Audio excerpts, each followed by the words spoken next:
You're 8 years old. It's late, and there's an adult crying at the kitchen table. Not you, the adult. And something in you goes very quiet. You put down whatever 8-year-olds are supposed to be holding, and you walk over, and you say the thing that makes it better. You pat a shoulder that is twice the size of yours.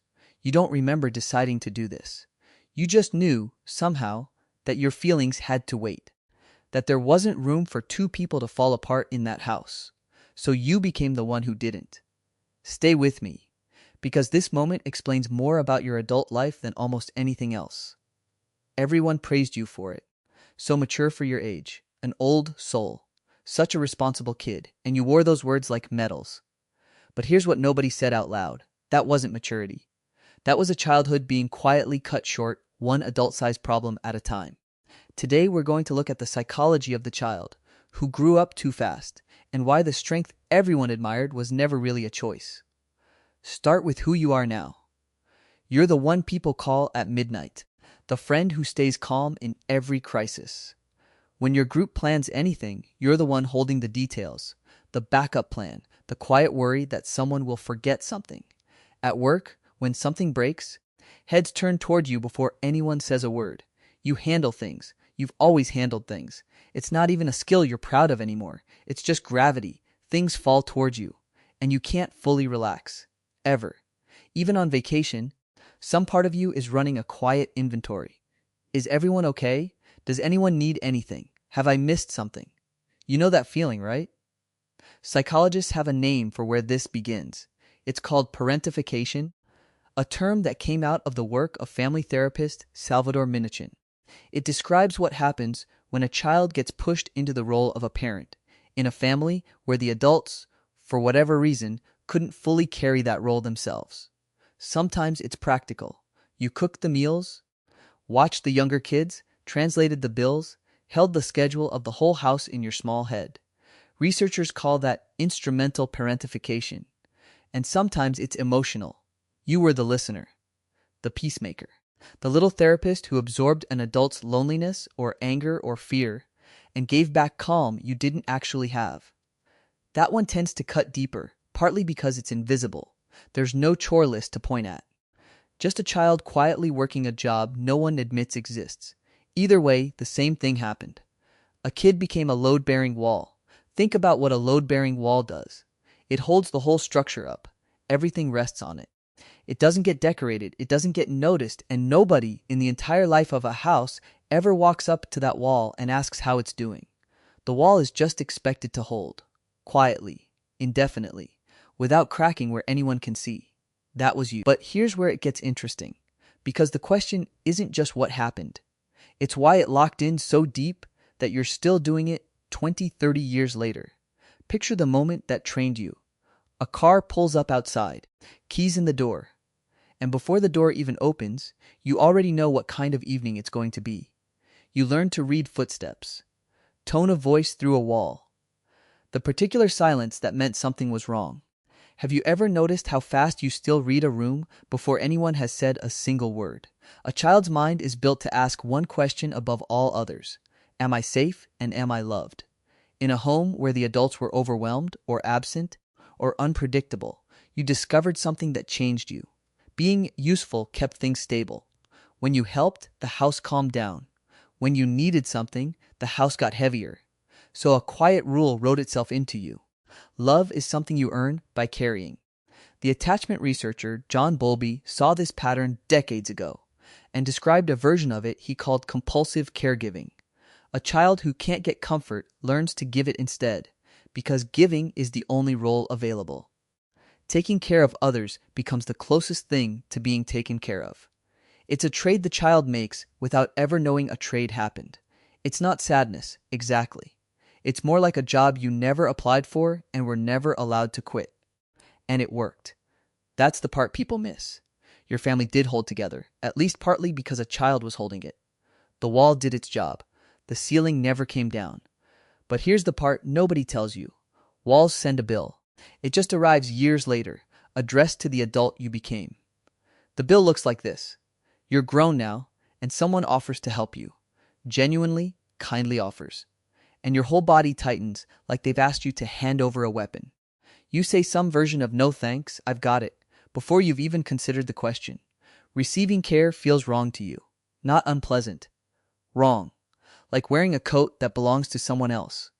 You keep glancing down at it, waiting for the real owner to come back. Rest is worse. You sit down to do nothing, and within minutes there's a low hum of guilt, as if somewhere a task is failing because you dared to stop. Your worth got welded to your usefulness so early that being still feels like being worthless.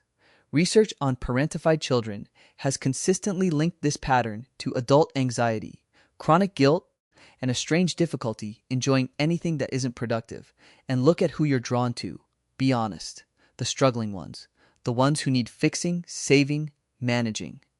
Part of you only knows how to be loved from inside the caretaker role, so you keep applying for it.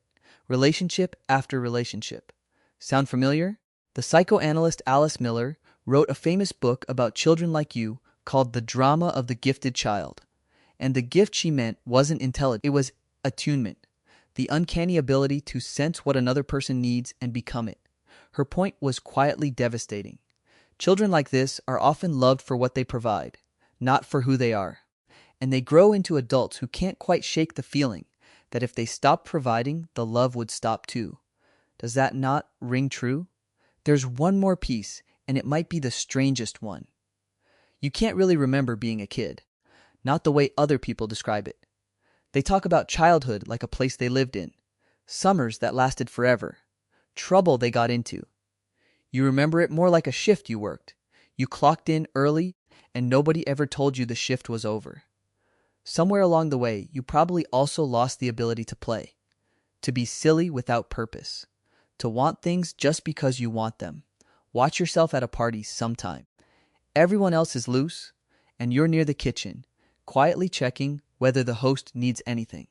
Those play muscles never got used, because the house needed a wall more than it needed a child. And this is where it gets complicated. Because you might be sitting there thinking, okay, but it made me strong. I'm capable because of it. I'm the person everyone relies on because of it. Why would I want to unlearn the best thing about me? That's fair, and it's true, and it's also not the whole truth. There's a difference between strength that grows and strength that gets demanded. Picture a tree that thickens slowly in the open air, season after season. Now picture a beam shoved under a sagging ceiling before it was done growing. Both are holding weight. Both look strong from the outside. Only one of them had a choice. What everyone called your maturity was really adaptation. A brilliant, costly adaptation to a house that needed more than a child should ever have to give. Adaptation deserves respect, but it also deserves to end when the danger does. You didn't rise to the occasion. The occasion swallowed your childhood, and you made it look like rising. And you're allowed to hold both truths at once. Gratitude for the capable person you became, and grief for the kid who paid for it. Most people skip the grief part. Don't. That grief isn't self-pity. It's the first honest look at what actually happened. So let this land properly. There is nothing wrong with you. You were never too serious, too controlling, too unable to let loose.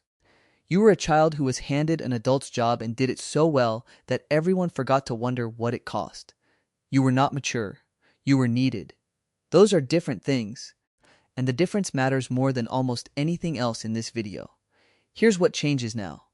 The house you grew up in needed a load-bearing wall, and you became one. But you are not in that house anymore. Look around. The ceiling you're holding up most days isn't even there.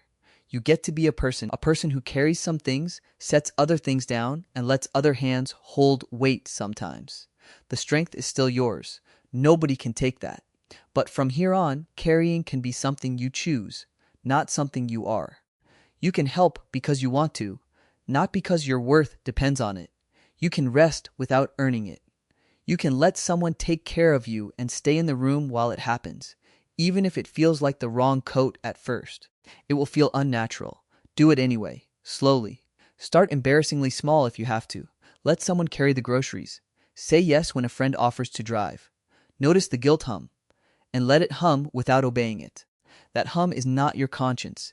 It's an old alarm from a house you no longer live in. And somewhere in there, go find the kid who never got to be one. The silliness, the pointless wanting, the play. It's late, but it's not too late. If this felt like someone read your childhood back to you, tell me in the comments which moment hit hardest. The kitchen table, the keys in the door, the coat that doesn't fit. I read every single one. You held up a whole house before you were tall enough to reach its shelves. You've earned the right to just live in one. Subscribe to keep decoding yourself, and I'll see you in the next.